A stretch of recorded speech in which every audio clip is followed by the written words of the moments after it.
गाव इथे गोरख पाटील यांच्या शेतामध्ये आलो आहोत। या शेतामध्ये आपण दिनांक 18 जानेवारी 2020ला मोदी केअर कंपनीचं ॲक्टिव्ह 80 आणि ॲक्टिव्ह मॅक्स या दोन औषधांचं डेमो किट म्हणून डेमो दिला होता आणि 18 तारखेला या शेतामध्ये ऊसावर फवारणी केली होती आणि फवारणी दरम्यान काही ओळी फवारायच्या सोडून दिल्या होत्या आणि बाकीचा ऊस फवारलेला होता।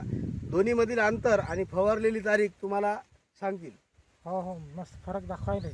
18 तारखेला फवारला होता का? हो 18 जानेवारीला। हो आज किती तारीख आहे? 8 फेब्रुवारी 9 फेब्रुवारी सॉरी हो बरोबर आहे। म्हणजे साधारणतः 19 दिवस झालेले आहेत। मग आता 19 दिवस झाल्यानंतर आपण हे दोन औषधाचं कॉम्बिनेशन करून जे इथं दिलेली होती ट्रीटमेंट, याच्यात खरंच काही फरक पडलेला आहे का केवळ मोदी केअर कंपनीचं आपण सामान वापरतोय आणि याचा रिझल्ट आहे की नाही हे आपल्याला बघायचं आहे। त्यासाठी मी कॅमेरामन यांना अशी विनंती करतो की फवारलेला आणि न फवारलेला दोन्हीही ऊसामधील अंतर त्यांनी ऊसाच्या स्टंपला दाखवावे।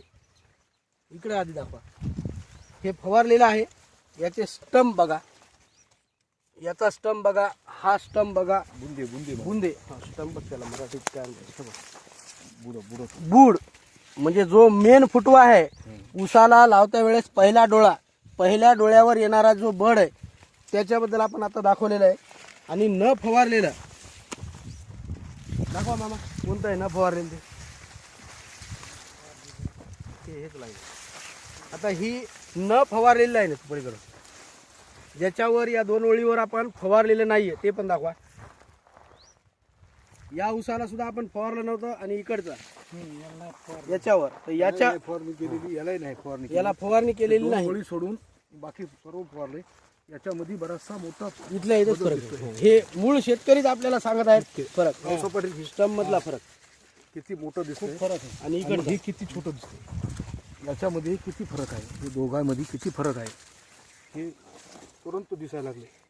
म्हणजे गोरख पाटलांना माझा हा प्रश्न आहे की आम्ही त्यांना आमचे हितचिंतक मित्र म्हणून 18 जानेवारीला हे औषध दिलं आणि हे फवारायला लावलं, तर खरंच याचा तुम्हाला फायदा वाटला का? 100% फायदा वाटला। म्हणजे समाधानी आहात ना तुम्ही? 100% समाधानी असून पुढील सुद्धा आणखी 20 दिवस झाले, पुढच्या काळामध्ये बराचसा याच्यामध्ये बदल दिसलेला आढळून येईल आपल्याला।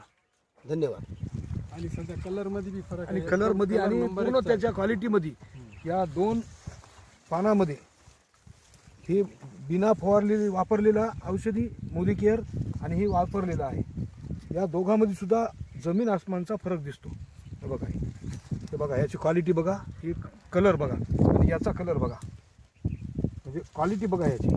याचं पान आपण पातळ लवायला म्हणतो की पातळ नाही? लावतो आणि याचे क्वालिटी कलर एक हा कलर हिरवा गार कलर दिसतो आणि हा पांढरा दिसतो, 100 पोपटी पांढरा हा फवारला एकदम कलर आलेला आहे।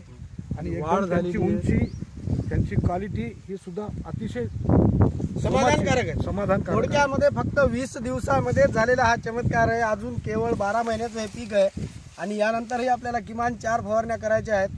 म्हणजे मूळ हा पिकाची अवधीच 12 महिन्याची असल्या कारणाने 20 दिवसामध्ये आपल्याला तात्काळ रिझल्ट लॉंग टर्मचा दिसणार नाही। आणि ज्यावेळेस याची फवारणी अजून एक साधारणतः 5-6 दिवसांनी आम्ही करणार आहोत, त्यावेळेस सेकंड टर्मला पुन्हा 15 दिवसानंतर जेव्हा आपण टेस्ट करू याच ठिकाणी याच शेतामध्ये, आणि एवढेच व्यक्ती याच ऊसामधला फरक तुम्हाला दाखवण्यात येईल। धन्यवाद।